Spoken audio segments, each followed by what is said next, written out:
بہت دن ہوئے، بہت دنوں پہلے کی بات ہے۔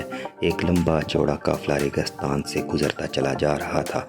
جہاں تک نظر جاتی زمین پر ریت بچھی ہوئی تھی اور سر پر نیلا آسمان تھا۔ گھوڑوں کی گردن میں لٹکتی ہوئی گھنٹیوں کی گونج دور دور تک سنائی دیتی تھی۔ گھوڑوں کی ٹاپوں سے گرد کے بادل امڑتے اور منظر چھپ سا جاتا۔ ہوا کا کوئی جھونکا اس بادل کو اڑا لے جاتا تو سواروں کے زرق برق اور ہتھیاروں کی چمک دکھائی دیتی۔ سامنے سے ایک سوار دھیرے دھیرے قافلے کی طرف بڑھتا آ رہا تھا۔ اس کے عربی گھوڑے پر زین کی جگہ چیتے کی کھال پڑی ہوئی تھی۔ گھوڑے کی لگام چاندی کی گھنٹیوں سے سجی ہوئی تھی اور گھوڑے کی پیشانی پر رنگین پروں کی کلگی تھی۔ سوار بھی اپنے گھوڑے کی ہی طرح چست، مضبوط اور شاندار نظر آتا تھا۔ اس کے سر پر ایک سفید پگڑی تھی۔ سنہرے تاروں سے آراستہ پاجامہ گہرے چمکیلے سرخ رنگ کا تھا اور بائیں کندھے پر اس نے ایک خوبصورت تھیلا لٹکا رکھا تھا۔ گھنے ابروؤں کے نیچے روشن سیاہ آنکھیں تھیں۔ خوب ابری ہوئی ناک اور لمبی داڑھی نے اس کے چہرے کو روبدار بنا دیا تھا۔ اس وقت جب وہ کوئی 50 گز کے فاصلے پہ رہا ہوگا، اس نے گھوڑے کو ایڑ لگائی اور پلک جھپکنے میں قافلے کے پاس آ پہنچا۔ دور دور تک پھیلے ہوئے سنسان دشت میں ایک اجنبی سوار کو دیکھ کر قافلے کے پہرے دار چونکے۔ انہوں نے اچانک اپنے نیزے سوار کے سینے کی طرف تان دیے۔ شکریہ دوستو، اس خیر مقدم کا، سوار نے طنز بھرے لہجے میں کہا۔ شاید تم یہ سمجھ رہے ہو کہ میں اکیلا ہی ابھی تمہارے پورے قافلے پر حملہ کر بیٹھوں گا۔ پہرے داروں نے شرما کر اپنے نیزے جھکا لیے۔ پھر ان کا کماندار آگے بڑھا اور سوار سے پوچھا، تم کیا چاہتے ہو؟ اس قافلے کا مالک کون ہے؟ سوار نے دریافت کیا۔ کئی مالک ہیں کماندار، مکہ سے کئی سوداگر اپنے وطن واپس آ رہے ہیں۔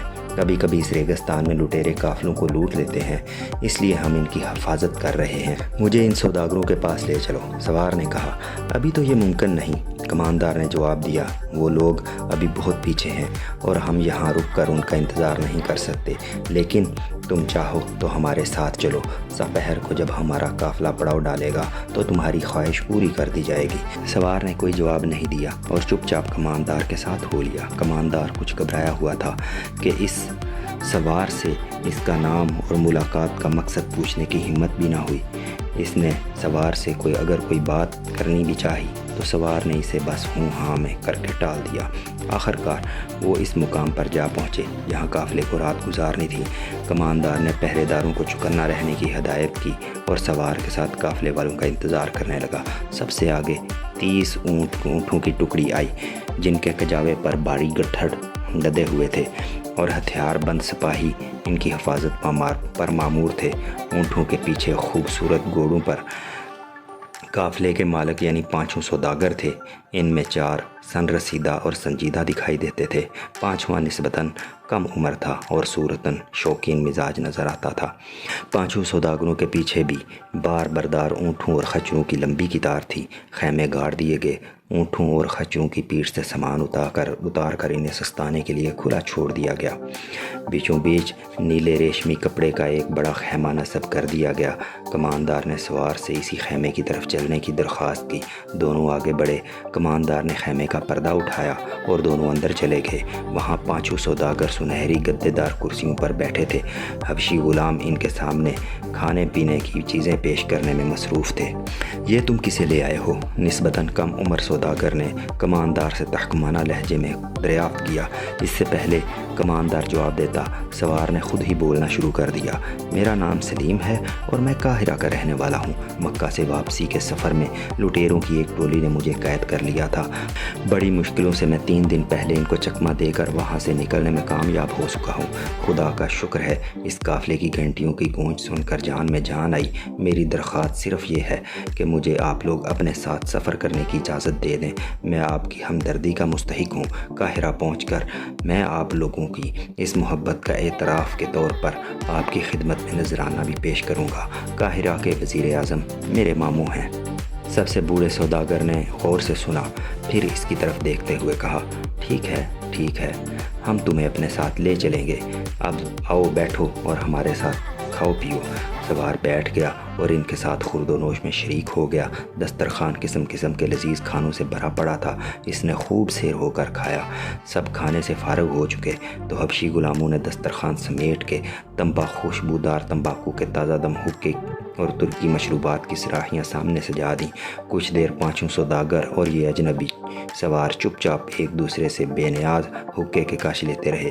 بالآخر سب سے کم عمر سوداگر نے مہر سکوت توڑی اور بولا، ہمیں 3 دن اسی طرح سفر میں گزر گئے، یا تو گھوڑے کی پیٹھ پر یا پھر کھایا پیا اور سو گئے۔ وقت گزاری کا کوئی اور طریقہ اب تک ہماری سمجھ میں نہیں آیا۔ اب اس عالم میں میری یہ طبیعت اکتانے لگی ہے۔ یہاں نہ تو رقص و سرور کی محفل راستہ ہو سکتی ہے، نہ ہی دل بہلانے کا کوئی اور بہانہ نظر آتا ہے۔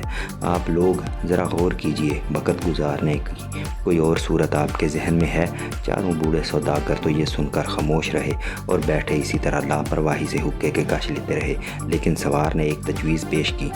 میرے ذہن میں ایک ترکیب آئی ہے، اجازت ہو تو عرض کروں۔ میرا مشورہ یہ ہے کہ جہاں جہاں ہمارا قافلہ پڑاؤ ڈالے، ہم میں سے کوئی بھی ایک دلچسپ قصہ سنائے۔ اس طرح وقت بھی کٹ جائے گا، تفریح بھی رہے گی۔ تم ٹھیک کہتے ہو، سب سے بوڑھے سوداگر احمد نے کہا۔ یہ مشورہ بہت عمدہ ہے۔ بہت خوب، شکریہ، سلیم نے جواب دیا۔ اور چونکہ یہ تجویز میں نے پیش کی ہے، اس لیے سب سے پہلے میں ہی قصہ سناؤں گا۔ پانچوں سوداگر سوار کے قریب سمٹ آئے۔ غلاموں نے خالی سراہیوں میں شربت بھر دیا، حقے کا تمباکو بدل کر چلموں میں دہکتے ہوئے کوئلے ڈال دیے۔